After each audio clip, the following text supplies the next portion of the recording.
Bienvenue sur jean-pierre-villade.com. Je vous propose un nouveau tutoriel sur la version EBPay V18 sur la saisie des variables. Ce tutoriel est également valable pour les versions V9 à V17. Le principe de la saisie des variables est justement lorsque vous avez à peu près plus d'une dizaine de salariés, au lieu de saisir les variables bulletin par bulletin, eh bien, vous pourriez très bien programmer un tableau de saisie qui pourrait être en plus, je dirais, différent en fonction de la catégorie de vos salariés. Par exemple, on va voir un tableau pour la saisie des cadres, la saisie des non-cadres. Si vous étiez dans une société, par exemple, de transport, vous pourriez très bien avoir également un masque pour la saisie des chauffeurs, par exemple. Si vous étiez dans le bâtiment, ça pourrait très bien être un masque pour la saisie des ouvriers. Donc, ce qui est intéressant, c'est que au lieu d'aller salarié par salarié pour saisir après ici toutes les variables, eh bien, nous allons passer par un masque dans le menu Gestion. Vous allez après dans, vous voyez ici, Saisie des variables. Donc ici, vous voyez par défaut déjà, donc lorsque vous le lancez pour la première fois, vous aurez l'ensemble de vos salariés avec toutes les variables. Ce qui est intéressant, puisque ici, en fonction de votre société, vous n'avez pas besoin de toutes ces variables. Si vous cliquez sur le petit bouton, vous voyez donc le sigma,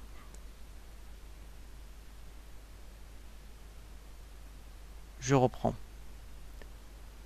Si vous avez besoin de saisir que des variables qui vous sont vraiment spécifiques, il suffit de cliquer sur le petit bouton ici, vous voyez, avec un petit livre et une coche verte, variable à saisir. Alors, au début, en fait, vous allez dire aucune, et c'est vous qui allez sélectionner les variables qui vous intéressent. Par exemple, si vous avez régulièrement des acomptes à saisir, vous pourriez cocher acompte. Donc ensuite, par exemple, si j'avais, admettons, voilà, des primes éventuelles, des primes exceptionnelles, par exemple, eh bien, je vais aller chercher prime exceptionnelle. Voilà.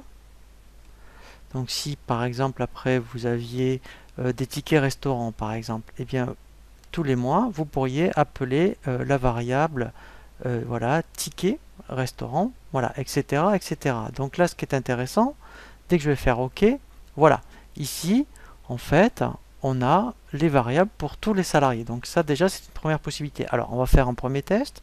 Je vais éventuellement donc ici dire, eh bien exceptionnellement ce mois-ci, cette salarié a eu 100 € de prime. Donc là elle avait eu 20 tickets. Donc c'est intéressant, c'est qu'il reporte les variables du mois précédent. Et là je vais dire, elle en a eu 20 pour ce mois-ci. Donc ça vous le feriez pour l'ensemble de vos salariés.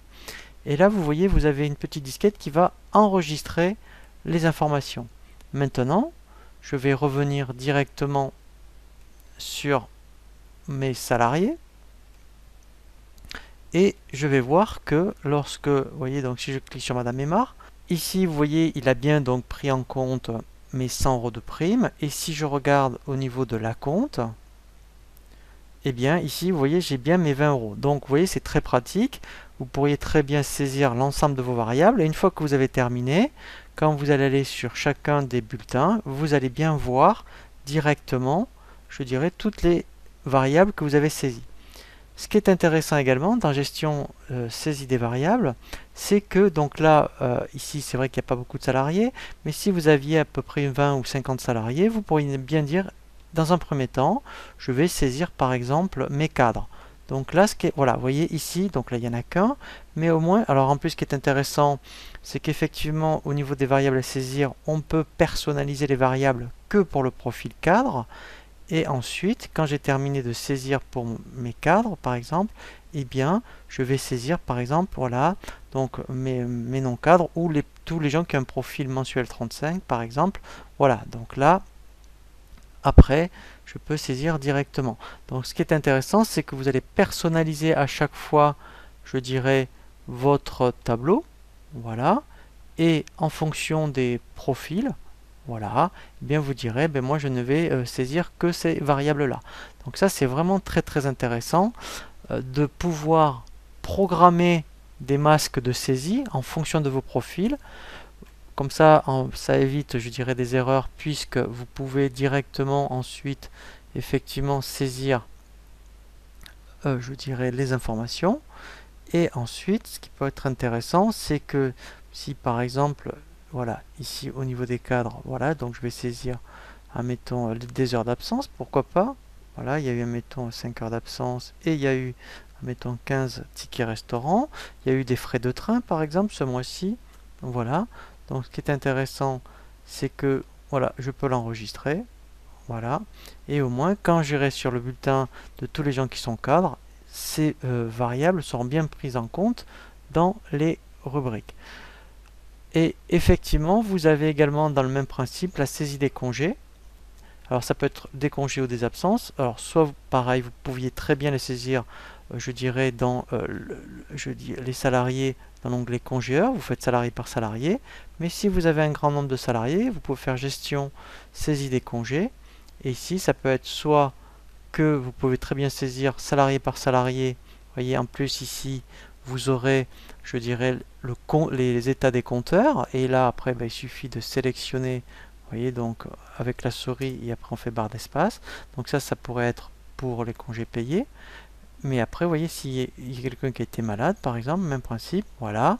Et après, donc là, on a en plus une visu, je dirais, des différentes absences en fonction des couleurs. Et après, mettons, si cette personne avait été malade, pareil, je sélectionne, voilà. Et avec, voilà, avec la barre d'espace, voilà.